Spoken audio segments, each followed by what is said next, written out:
नमस्कार दोस्तों, एक बार मैं फिर से स्वागत करता हूं आप सभी लोगों का आपका अपने YouTube चैनल गुरुवर जी के में। जहां दोस्तों तो आज के करंट अफेयर यानी कि 6 सितंबर के करंट अफेयर में मैं आप लोगों का स्वागत करता हूं। आज हम उन तमाम प्रश्नों को हल करेंगे जो आपके परीक्षा की दृष्टि से महत्वपूर्ण है, यानी कि समसामयिक की दृष्टि से महत्वपूर्ण है। आज के पहले प्रश्न में चलते हैं दोस्तों। आज का पहला प्रश्न है कि सूर्य का अध्ययन करने वाले आदित्य L1 को कहाँ से लॉन्च किया गया है?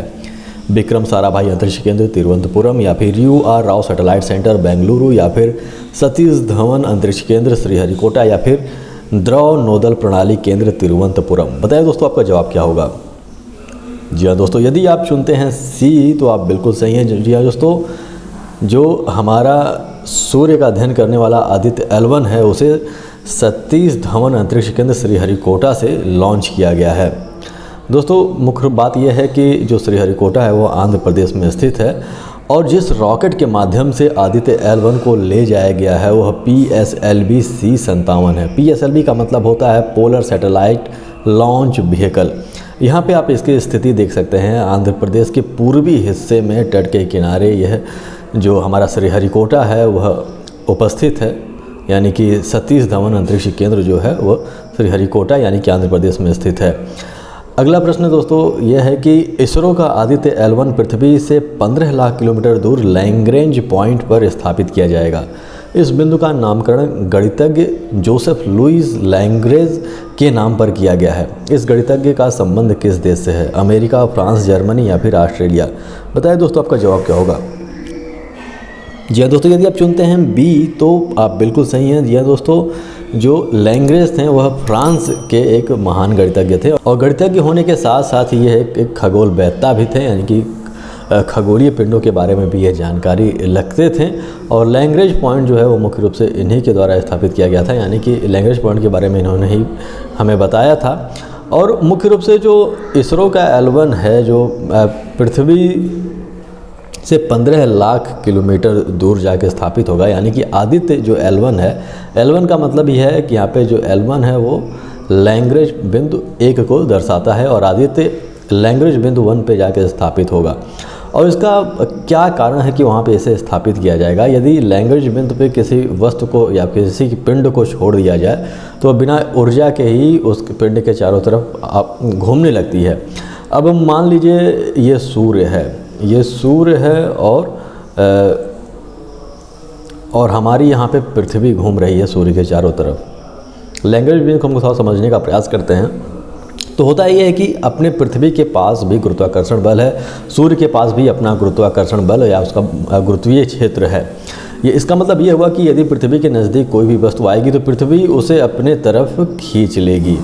और सूर्य के बारे में भी यही है कि सूर्य के नज़दीक यदि कोई जाएगा पिंड तो सूर्य जो है वह अपने तरफ इसे खींच लेगा।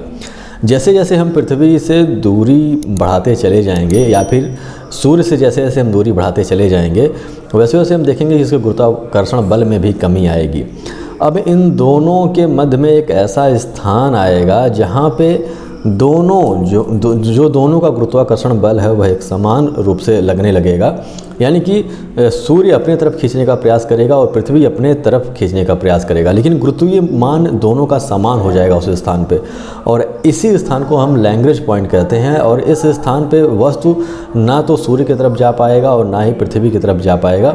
और होगा ये कि जो वस्तु होगा जो लैग्रेंज बिंदु पर स्थापित होगा वो वहीं पे ही स्थिर रहेगा और उसी सूर्य के चारों तरफ ये घूमना प्रारंभ कर देगा, क्योंकि ये खगोलीय विधि के अनुसार ये जो होगा सूर्य के चारों तरफ घूमेगा। और हमारा जो आदित्य L1 है वो जो सैटेलाइट होगा वो भी इसी लैग्रेंज बिंदु पर ही स्थापित होगा और सूर्य के चारों तरफ घूमेगा। और सूर्य के विभिन्न प्रकार के जो भी शोध करने हैं हमारे इसरो वैज्ञानिकों को वो वहाँ से आसानी से कर पाएंगे और आसानी से सूर्य के बारे में जानकारी हासिल कर पाएंगे। दोस्तों लैग्रेंज का जो जन्म था वह 25 जनवरी 1736 ईस्वी में हुआ था और इनकी मृत्यु जो हुई थी वह 10 अप्रैल 1813 ईस्वी में हुई थी। यहाँ पे इनका तस्वीर आप देख सकते हैं। अगला प्रश्न है दोस्तों कि हाल ही में उपराष्ट्रपति जगदीप धनखड़ द्वारा युद्धपोत महेंद्रगिरी को भारत के किस राज्य में लॉन्च किया गया है? आपको एक और जानकारी प्राप्त हुई कि हमारे देश के जो उपराष्ट्रपति हैं वह जगदीप धनखड़ जी हैं और इन्होंने एक लॉन्च किया है युद्धपोत को जो कि महेंद्रगिरी के नाम से जाना जाता है। तो पूछ रहा है कि भारत के किस राज्य में इसे लॉन्च किया गया है या फिर किस शहर में इसे लॉन्च किया गया है? विशाखापत्तनम या फिर कोलकाता या फिर तिरुवनंतपुरम या फिर मुंबई? बताइए दोस्तों आपका जवाब क्या होगा। जी हाँ दोस्तों, इसका जवाब हो जाएगा डी यानी कि मुंबई। जी हाँ दोस्तों, महेंद्रगिरी जो हमारा युद्धपोत था उसे हमारे उपराष्ट्रपति ने मुंबई में लॉन्च किया है। महेंद्रगिरी जो है वो मुख्य रूप से उड़ीसा के पूर्वी घाट का सबसे ऊंचा चोटी है और इसी के नाम पे इस युद्धपोत का नाम महेंद्रगिरी रखा गया है। इसका जो निर्माण है वह परियोजना 17A के तहत इसे निर्मित किया गया है और यह 17A परियोजना का 7वां युद्धपोत है। मैं आपको 17A के बारे में बता देता हूँ कि यह भारत का एक ऐसा परियोजना था 17A जिसके तहत स्वदेशी युद्धपोतों का निर्माण किया जाना था। 7 स्वदेशी युद्धपोतों का निर्माण किया जाना था। ये वाला 7वां है। 6वें की बात करें तो 6वें का जो नाम था वह बिंदुगिरी था, जिसे कोलकाता में लॉन्च किया गया था और मुख्य रूप से हमारी जो राष्ट्रपति हैं द्रौपदी मुर्मू जी, उसके द्वारा यह लॉन्च किया गया था। अगला प्रश्न है दोस्तों कि उपभोक्ताओं को बिल लेने को प्रोत्साहित करने के उद्देश्य से वित्त मंत्रालय की तरफ से एक अभियान शुरू किया गया है तथा पोर्टल और ऐप भी जारी किया गया है। इस अभियान का क्या नाम है? बिल हमारा अधिकार, बिल हर घर का अधिकार या फिर मेरा बिल मेरा अधिकार? बताइए दोस्तों, आपका जवाब क्या होगा? जी हाँ दोस्तों, उसका जवाब हो जाएगा सी यानी कि मेरा बिल मेरा अधिकार। मेरा बिल मेरा अधिकार लॉन्च किया गया है भारत सरकार की तरफ से, यानी कि मुख्य रूप से वित्त मंत्रालय के तरफ से। और ये क्यों किया गया है? जैसे कि यहाँ पे लिखा गया है उपभोक्ताओं को बिल लेने को प्रोत्साहित करने के लिए उद्देश्य से। अब होता ये था कि मुख्य रूप से जो दुकानदार होते थे और हम ग्राहक उनसे जब कोई सामान खरीदते थे तो वह आनाकानी करते हैं हमें बिल देने में और बिल नहीं देते हैं। और मुख्य रूप से मान लीजिए 100 रुपये का आप सामान खरीदते हैं और उसमें प्लस 10 रुपये GST जोड़ के वह आपसे 110 रुपये तो ले लेता था, लेकिन वह बिल नहीं देता था। बिल ना देने के कारण उसका जो 10 रुपये था जो हमें सरकार के पास जाना चाहिए था, वह जो दुकानदार था वही रख लेता था। अब तो हम अपना पूरा बिल दे रहे हैं और हमको ये भी लग रहा है कि हम सरकार को जो टैक्स है वो भी पे कर रहे हैं, लेकिन जो दुकानदार होते थे, जो व्यापारी होते थे, वो उसे चुरा लेते थे और वह सरकार के पास जा नहीं पाता था। तो सरकार हमारे लिए यही काम करती है ना कि अब जब सरकार को टैक्स ही नहीं मिलेगा तो हमारे लिए कैसे काम कर पाएगी, कैसे वो सार्वजनिक क्षेत्रों में कार्य कर पाएगी।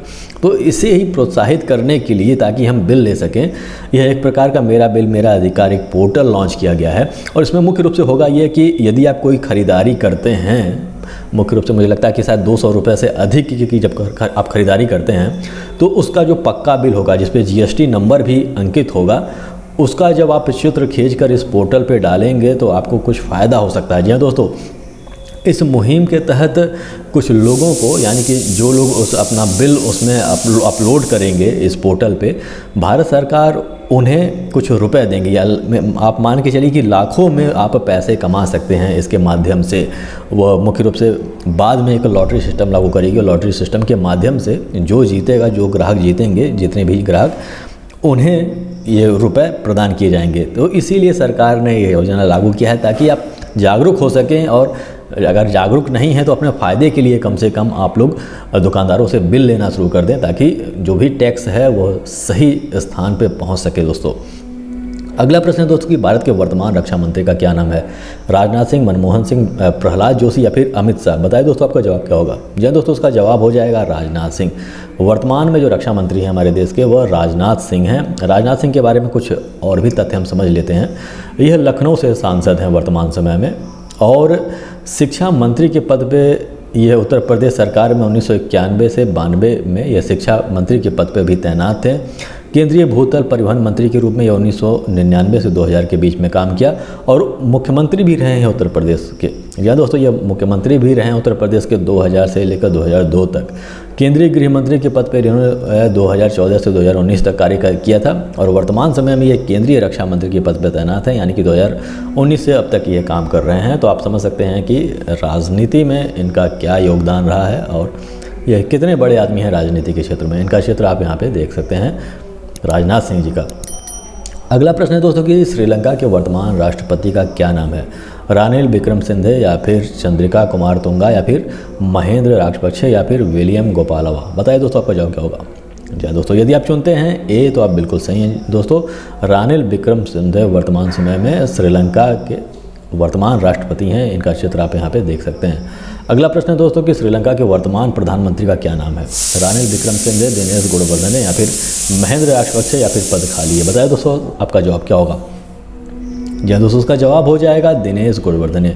वर्तमान समय में श्रीलंका के जो प्रधानमंत्री हैं वो दिनेश गुणवर्धने हैं। इनका चित्र आप यहाँ पे देख सकते हैं दोस्तों। अगला प्रश्न है दोस्तों कि film and television institute of India यानी कि FTII का नया अध्यक्ष किसे बनाया गया है? नाना पाटेकर, रानी मुखर्जी, R माधवन या फिर परेश रावल? बताइए दोस्तों आपका जवाब क्या होगा। जी हाँ दोस्तों, यदि आप चुनते हैं C यानी कि R माधवन तो आप बिल्कुल सही हैं दोस्तों। जी हाँ दोस्तों, R माधवन को film and television institute of India यानी कि FTII का नया अध्यक्ष बनाया गया है। पूर्व की बात करें तो इसके पहले के जो अध्यक्ष थे वह शेखर कपूर जी थे। इसकी स्थापना जो है 1960 में पुणे में की गई थी, यानी कि film and television institute of India की जो स्थापना थी वह 1960 में पुणे में की गई थी। और ये मुख्य रूप से भारत सरकार की सूचना एवं प्रसारण मंत्रालय के अंतर्गत यह संस्था काम करती है।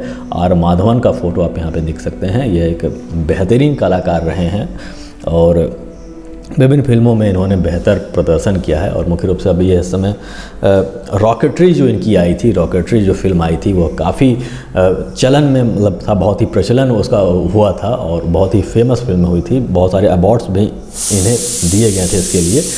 दोस्तों, नवा प्रश्न है कि हाल ही में राष्ट्रपति द्रौपदी मुर्मू ने दिल्ली में स्थित नेहरू मेमोरियल संग्रहालय एवं पुस्तकालय का नाम बदलने की मंजूरी दे दी है। इस संग्रहालय का नया नाम क्या है?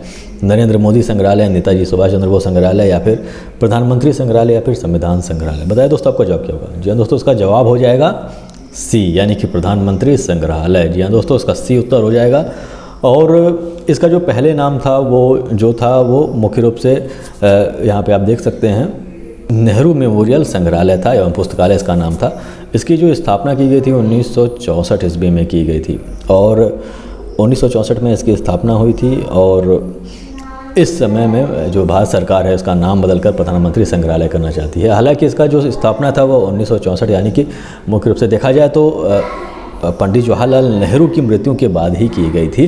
लेकिन इसमें जो भी संग्रहालय है या फिर जो भी पुस्तकालय है उसमें सभी नेताओं के से संबंधित जो महत्वपूर्ण तथ्य हैं उनके जीवन के वह संग्रहित किए गए हैं, इसलिए इसका नाम परिवर्तित किया जा रहा है। और इसमें काफ़ी विवाद भी चल रहा है सरकार और विपक्षी पार्टियों के मध्य में। अगला प्रश्न है दोस्तों कि एक देश एक चुनाव की संभावनाएं तलाशने तथा जरूरी सुझाव देने के लिए केंद्र सरकार ने 8 सदस्यीय समिति की घोषणा की है। इस समिति के अध्यक्ष कौन है? अमित शाह, नरेंद्र मोदी या फिर अधीर रंजन चौधरी या फिर रामनाथ कोविंद? बताइए दोस्तों आपका जवाब क्या होगा। जी हाँ दोस्तों, इसका जवाब हो जाएगा D यानी कि रामनाथ कोविंद। जी हाँ दोस्तों, अभी आप लोग को पता है कि एक देश एक चुनाव की चर्चा चल रही है, आपने भी इसके बारे में सुना होगा। तो इसके लिए केंद्र सरकार ने 8 सदस्यीय समिति का गठन किया है जिसमें 8 सदस्य होंगे और इसके बारे में विभिन्न प्रकार की जानकारी हासिल करेंगे कि इसे कैसे लागू किया जाना चाहिए या फिर इसके अंदर जो भी कमियां होंगी उसे कैसे दूर किया जाना चाहिए। और ये एक देश एक चुनाव का मतलब ये है कि जितने भी चुनाव होते हैं भारत में वह सभी एक साथ ही करा लिए जाएंगे, चाहे वह राज्य सरकार की हो, चाहे केंद्र सरकार के चुनाव हों या फिर जो मुख्य रूप से स्थानीय निकाय की या फिर ग्राम प्रधानी की जो चुनाव होती हैं सबके सब एक साथ कराए जाएंगे। तो इससे जो धन का जो होगा, जो धन बहुत ज़्यादा लग जाए विभिन्न चुनावों में वो तो बचेगा ही। और साथ में जो बहुत सारे ड्यूटीज़ लगाए जाते हैं पुलिस कर्मचारियों के या फिर टीचरों के या फिर जिससे कि बच्चों की पढ़ाई में नुकसान होती है। और मुख्य रूप से आप देख रहे हैं कि इस समय जो प्रतिशत है भारत में वोट देने के लोगों, जो लोग वोट दे रहे हैं उसकी प्रतिशत भी धीरे धीरे घट रही है। तो अगर एक साथ चुनाव होगा तो लोग प्रेरित होंगे, क्योंकि भाई एक ही बार चुनाव में जाना है, वोट देना है, तो जो वोट प्रतिशत है वो भी काफ़ी बेहतर हो जाएगी। इसलिए इस प्रकार की चीज़ें लाई जा रही हैं।